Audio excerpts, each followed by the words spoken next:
looking for ways to support your aging family member?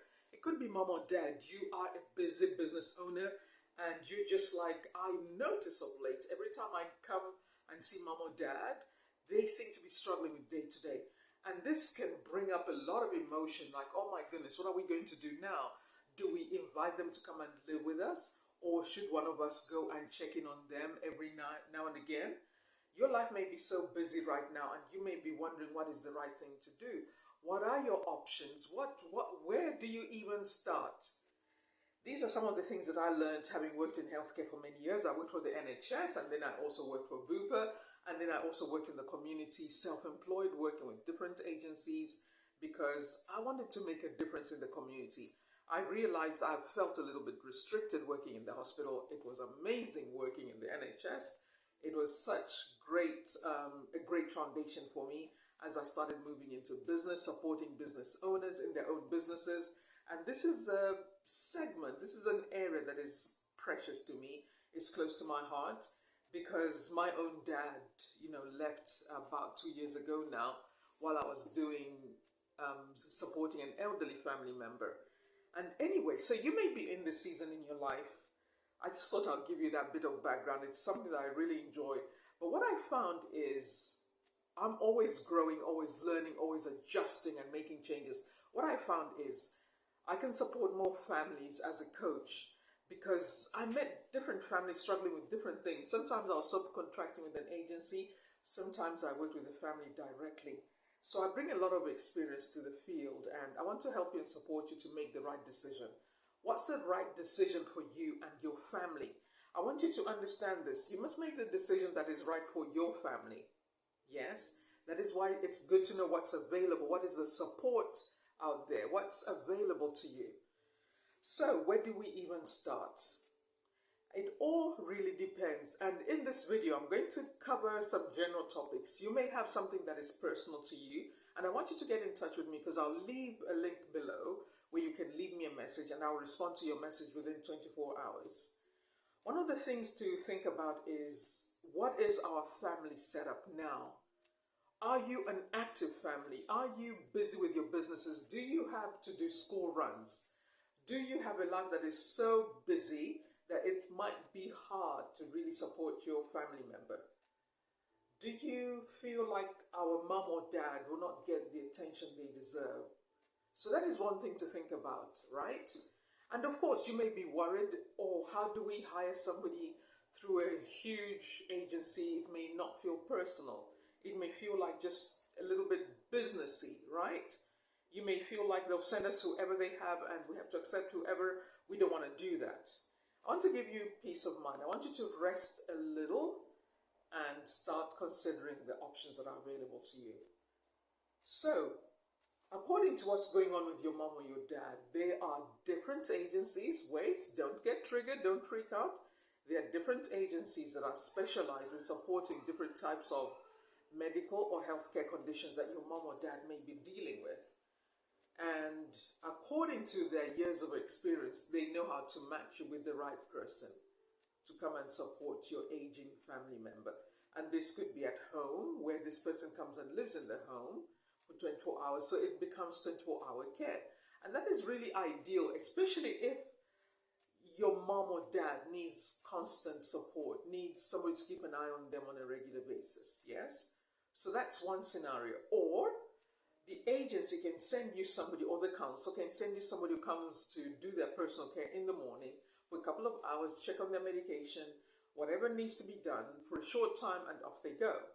So that's one of the scenarios, which personally I think you have to think for yourself, which is the right one. Because if somebody comes and checks on your mom or dad, does the basic things that they need to be done, and the person goes, and then you can go and check in on mom or dad later in the afternoon, take them shopping, or go for a coffee, or go watch a movie, or go watch a play with them. If you can do that when you finish work, that's fine. You have to work out. Please do not think, oh, we can't afford this, because at the end of the day, you have to think, what is the right support for us as a family?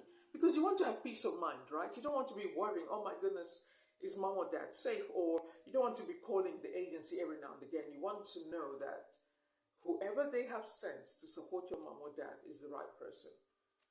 And one of the good things about this setup as well is while you're visiting mom or dad, because just because the agency has hired someone doesn't mean, you're thrown out of the picture. No, you'll be visiting mom or dad on a regular basis. You go in once a week or twice a week or 3 times a week, according to you. Yes, according to how busy your lifestyle is. So when you go and visit mom, remember, you are going for a short time. And it could be, and I'm going to say this as objectively as I can, because I don't know who the agency has sent for you in the past or may send to you, right? What you will see when you come just for visiting for 2 hours may not be the best picture of what's going on, because your mom or dad may also be trying to adjust to the new person, so they may make it seem like it's really bad, but it's actually just them. They're trying to get rid of that person. Yes, it's been known to happen. And they want you, the family, to actually take care of them. Yeah, so you have to see it that way. You have to think of this that way. Okay? Because each of us, we know what our parents are like. So that could be one scenario. It could be you already know what your mom and dad are like, and they are just like, I'm not having this. And they may be really difficult. Right? So that's one scenario. What you can do is have a conversation with mom or dad before you hire the agency. Before you hire anyone, because I'm going to give you other options that are available to you. So that you are all on the same page. Yes? Don't spring it on mom or dad and just, oh, somebody's coming. I know most people wouldn't do that, but it can happen. So anyway, before you hire somebody, before you even contact the agency, have a discussion, have a family meeting. Yes. As siblings, sit down together and work out. This is a situation we need to work out what is the best solution. So you're going to do some problem solving. You sit down and you work out, can any of us in the family, if there's more than 2, if there's more than 3, or maybe you could be a single, just one family member. You have to work out, okay, what are my options here? That's why I'm doing this video, because you may be the only one who has to support your mom or your dad. This will give you some idea, because I can answer some questions that you have. I may, we do a video call. That's part of the coaching that I do, by the way. When I do the senior care coaching, it's to help you to make a plan that would be in the best interest of your mom or your dad. Yes? And for you as well, so that you have peace of mind. Okay. So, have a family meeting. That's the first thing you need to do. Very first thing. Sit together, preferably away from mom or dad, so that they don't feel like you're just fobbing them off, you're just throwing them away, or, it's such a horrible term to use, but I've been in the industry for a while, and I experienced a lot of tears and different things. A lot of anger sometimes, and, yeah. Anyhow, so you sit as a family, have a family meeting and discuss. Listen, guys, this is what's happening, and we need to get the right support. Who can visit mom on a regular basis? Or who can visit mom or dad for maybe every other week? Because you have to work out what your lifestyle is for all of you. But you want to support each other, yes? Because you are the first responders as family, the power of attorney and all this coming in. So, after you've had the family meeting, you work out what is going to be possible, and make sure it's fair for everyone, because some of you may have little children, you may not have as much time. Some of you in the family may have retired, so you may have more time on your hands, but you still have a life, right? So you want it to be fair for everyone. Anyway, you guys will figure it out. So, as a family, you can discuss, do we take mom into a nursing residential facility because they have some healthcare concerns that they will need a nurse to keep an eye on them? Yes? Or they may not need a nurse to keep an eye on them. They may just need trained caregivers or carers in the UK. Caregivers in Canada or the United States. In the UK, known as carers or healthcare assistants, who have the experience, who've been checked, they've been police checked, they've been screened, they've been trained, and they have the personality and the attitude and they would be good for mom or dad.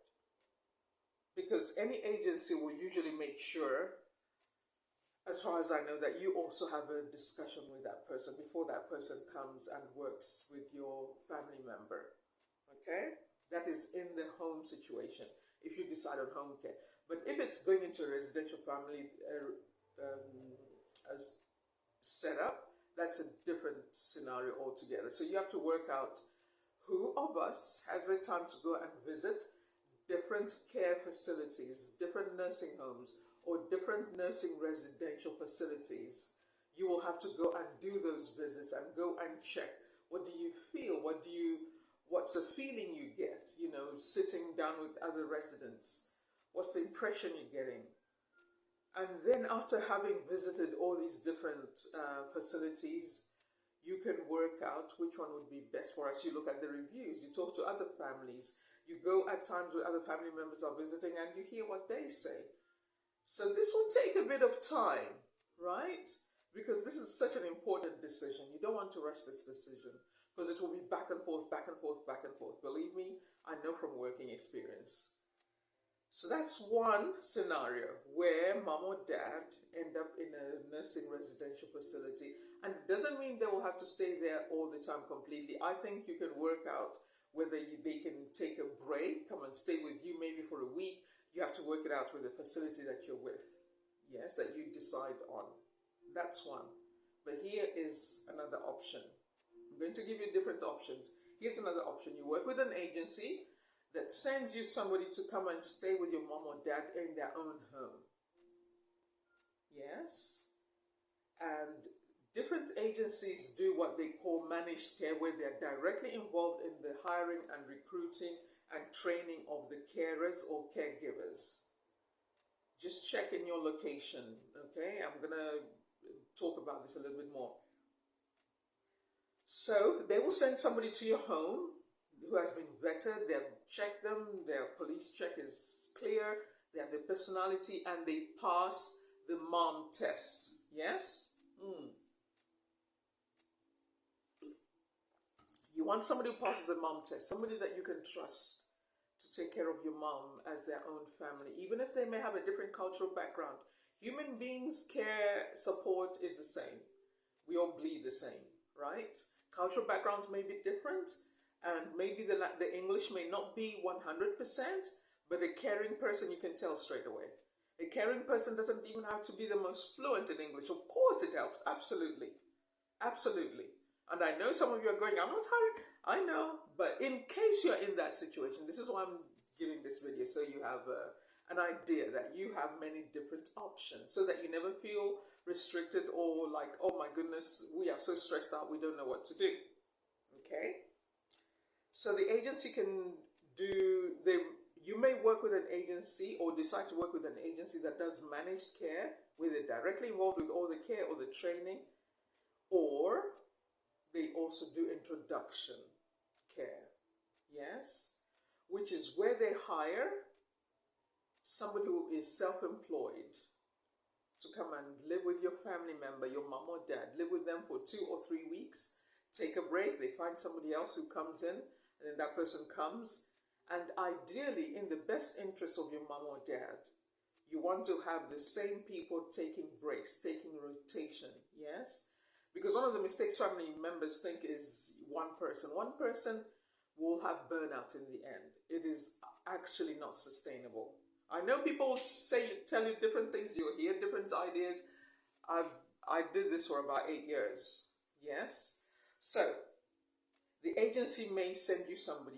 You can decide if that's what you prefer to try it out. Because, listen to this. You can give yourself ideally 90 days for the transition, and I'm going to talk about how to make this the most hassle-free, stress-free way for you and your family. Yes, because I'm going to give you a third option. This was just the second option. Okay, so according to the agency, you decided the area that you live, the council, and all this, they will send you somebody who's been trained, who's been vetted, who's got their police check. It's clear they have the experience and all this. And ideally, you want somebody who's got a mature personality, somebody who is proactive, somebody who thinks on their feet, somebody who is decisive, somebody who can preempt a problem, who doesn't wait for things to get worse, who understands how to make sure things don't get so bad before they ask for help. Okay. All right. So then you also have a third option I want you to think about. This third option is where you find a highly motivated, exceptional caregiver. I want you to think about that. Just the title itself. This is where somebody will come, you will hire them directly, you will work with them directly, but they're self-employed. And why did I say highly motivated? This type of caregiver is exceptional because ideally and usually they are working for themselves and they will see you as a customer, as a client. So it is in their best interest to treat you right as a family, to look after your mom well, to go the extra mile, because they need the income. They need to support their own lifestyle, their own family, or they're going to university, or to support their travel dreams, or whatever they think they're doing. And some of these are usually people who already have another business. Sometimes, not always, sometimes they have another business. Or it could be somebody who's got grown children, but they want to travel more. So in between their travel breaks or in between their projects, whatever they're working on, they could even be just a sole business owner. They've closed a business, want to start another business. So these are people who are usually, they've got a lot of skills behind them. Okay, they're not like they don't have options. This is important to understand.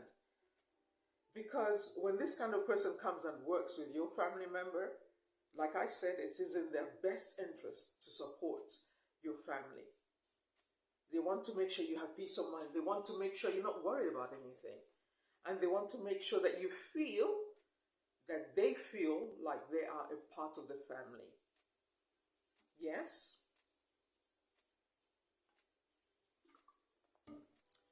Now, the challenges I found having worked in the industry and in the field for some time is managing expectations. So that's what we're going to quickly talk about. This is actually one of the best ways while you are trying to figure out what is in the best interest of mom or dad in this season. Because maybe they are coming out of hospital. And this is what happens. I'm putting this video out because I wanted to share this video to as many people as possible. There are parents who are staying in hospital only because there isn't the right care package for them to be released to go home. So in a way, I want to support and help the NHS.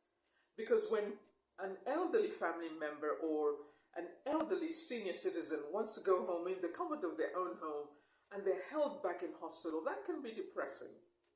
That can feel like, oh, okay, I can't even go in my own home. So we want to get as many people that don't need to stay in hospital, get them out of hospital, get them home, in the home where they belong, in the home that they enjoy and love. I remember having one really amazing English guy. He worked as an accountant.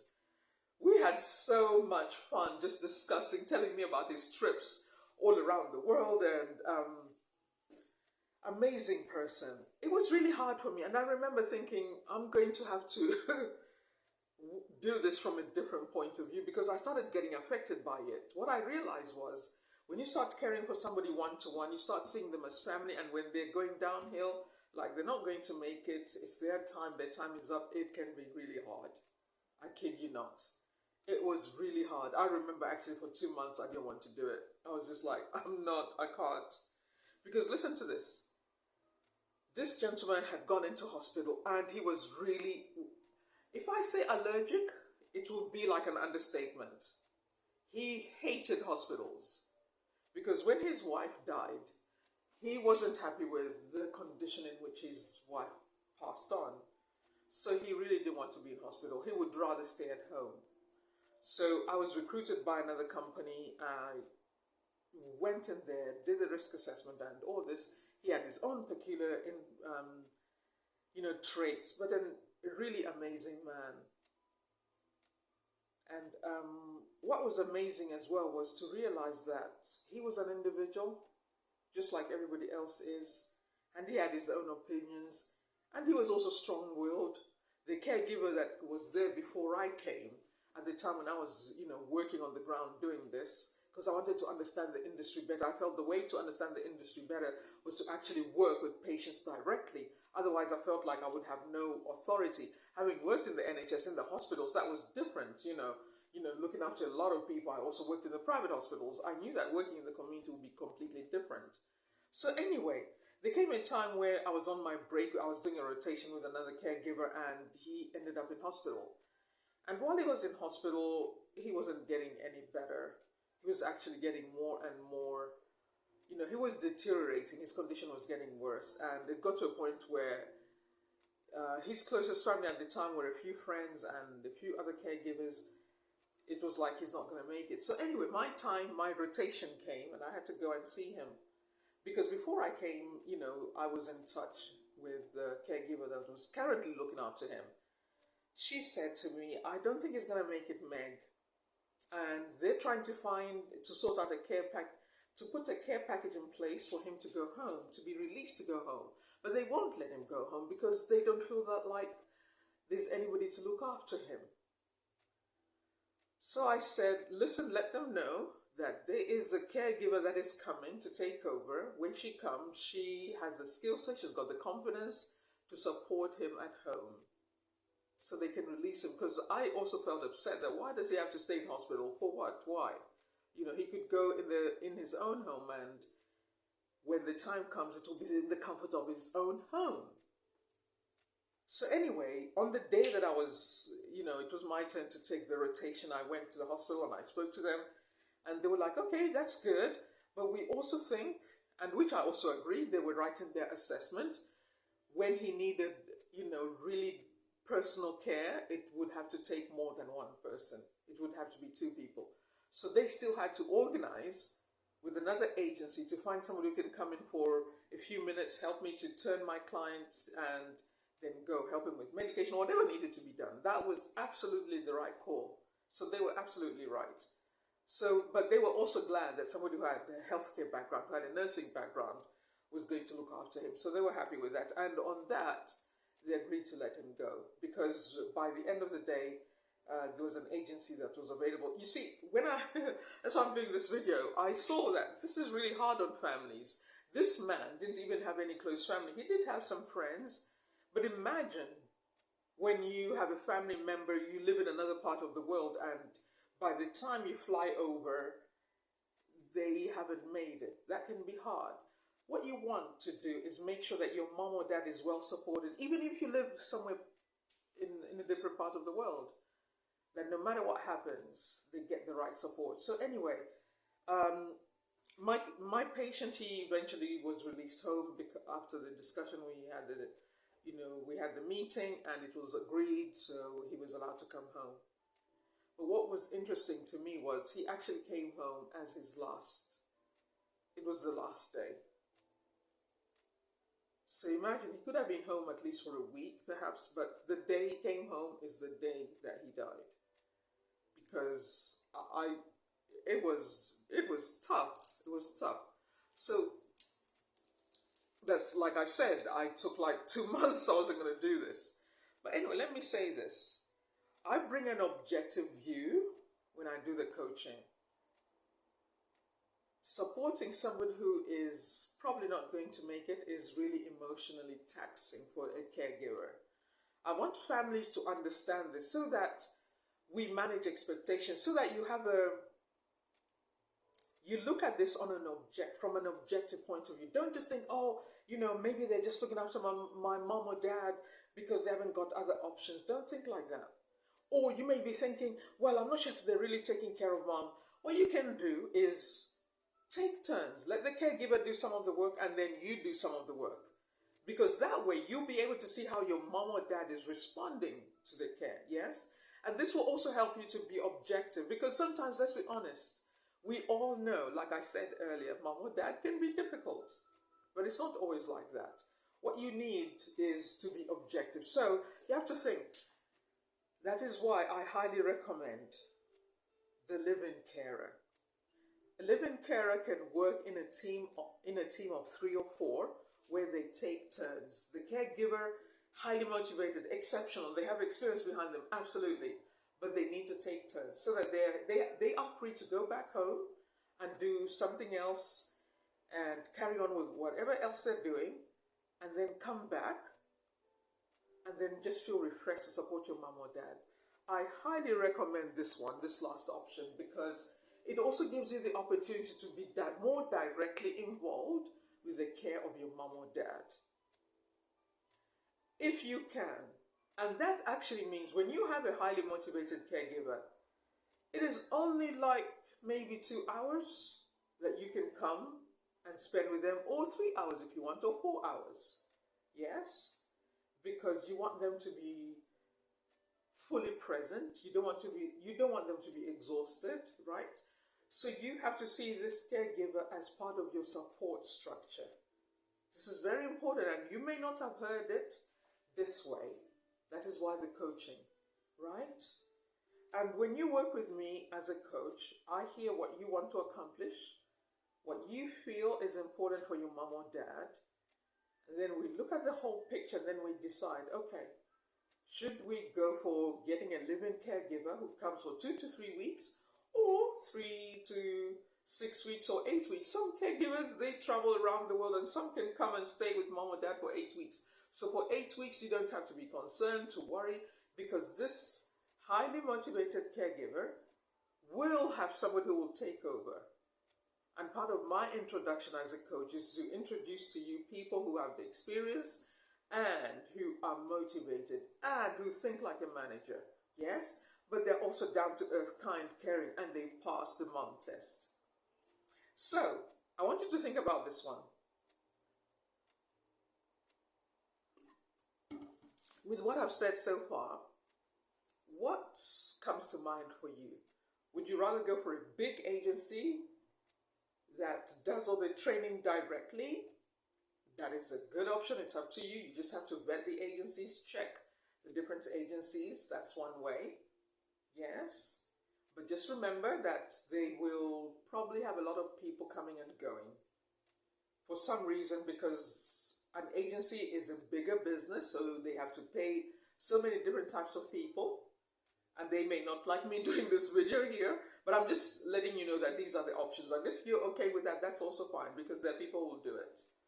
The carer that comes, or carers that come, may not be paid as much, and they may not want to stay with that agency, so they may move on to another agency. That is why there's a huge turnover in agency in the care industry. Okay? Or do you want to take your mom or dad to a facility, a nursing residential facility, where your mom or dad can get 24-hour care, but with a nurse to supervise the care? Because you have assessed mom or dad may need medication at different times of the day, and certain carers or healthcare assistants may not have permission to do the kind of medication that your mom needs. Things like injections, or maybe intravenous medication, or different things. You have one of the things as a coach. By the way, leave me a message. Yes, I'm going to put my link, my contact details below. You can get in touch with me. Let me know where you found me, because I also speak about this on different platforms. So I need to know where you found me. Let me know you found me on YouTube or TikTok or wherever you find me, and say, this is what I'm dealing with right now. Can you help? And then we will discuss the coaching package. Ideally, 90 days, because in 90 days, it helps for you as a family to navigate the change. Yes, to adapt to the change, the new flow, the way of doing things now. And it also gives your mom or dad a chance to adapt to this new lifestyle, having somebody working with them closely, because not everybody wants somebody to live in their house. And absolutely, it makes sense. But sometimes it's the best option, because the person that is coming is used to doing this, so it will not be a big deal for them. The important thing is, like I said earlier, the family discussion, where the second part, by the way, is to discuss this with your mom or dad as well. Let them know, this is what we're looking at and the options. What do you think? Let them feel like they are a part of the decision-making process. Do not let them feel like they are, they just have to accept whatever is being offered. Let them know this is what the options are, and we want to find what is best for you. Let them feel like they are part of the decision. If anything, let them be in the driver's seat. Yes? yes, as realistically as possible, because I know they may have some memory issues and they may not remember things. So it is on you to make the best decision for them. That is why I come in as a coach. I come and look objectively, depending on the medical condition they may have or surgical condition, because like I said, I worked in the healthcare industry for many years. I worked as a registered nurse for many years in 3 different countries. So I'm used to different kind of conditions. And if it is something I don't understand, of course, by all means, I would say we'll have to check with the GP on this one. Because you see, when you are now in this situation, the care agencies, the highly motivated caregivers, your GP, the district nurse, they are now a part of your support system. Yes? They are now part of your support system. And I know you may have different experiences with working with healthcare professionals. But give it a chance. Yes, give it a chance. You will find that when you give people a chance to make decisions, to support you, that it can go well. Of course, every situation is different. That is why having a coach in your corner really helps. It makes a difference. If there's like a challenge going on, you're like, I'm not sure, Meg, I don't want this person in my home anymore. We need to find somebody else. We need to get a replacement. We can de-escalate the situation and look at how to make that situation better before we get a replacement. Yes? So we look at different scenarios. But as a coach, by the way, I don't get, according to CQC, I don't get involved in the care directly. My part is just to coach you and support you how to make the right decision and look at the options that are available for you.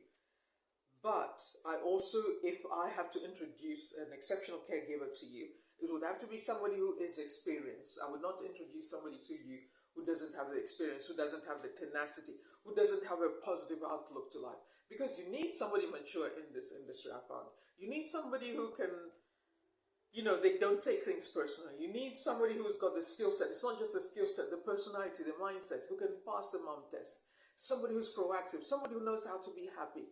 Because sometimes they will have to stay with mom or dad, for 2 to 3 weeks stretch, at one go. And that can be mentally taxing on another human being. So you have to think of it that way.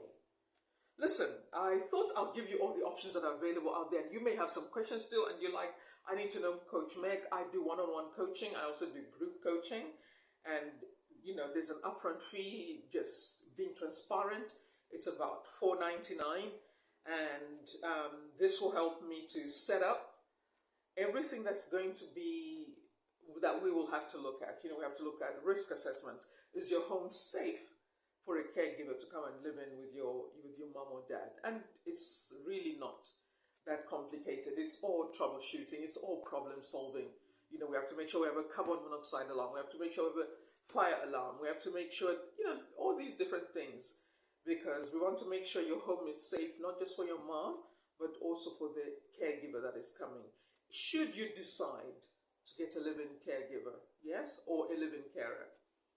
What I like about this, it will, like I said earlier, it will give you more of a feel of being directly involved in the care of your mom or dad. Then it comes to also days out, trips. You may plan to take mom or dad out for a weekend.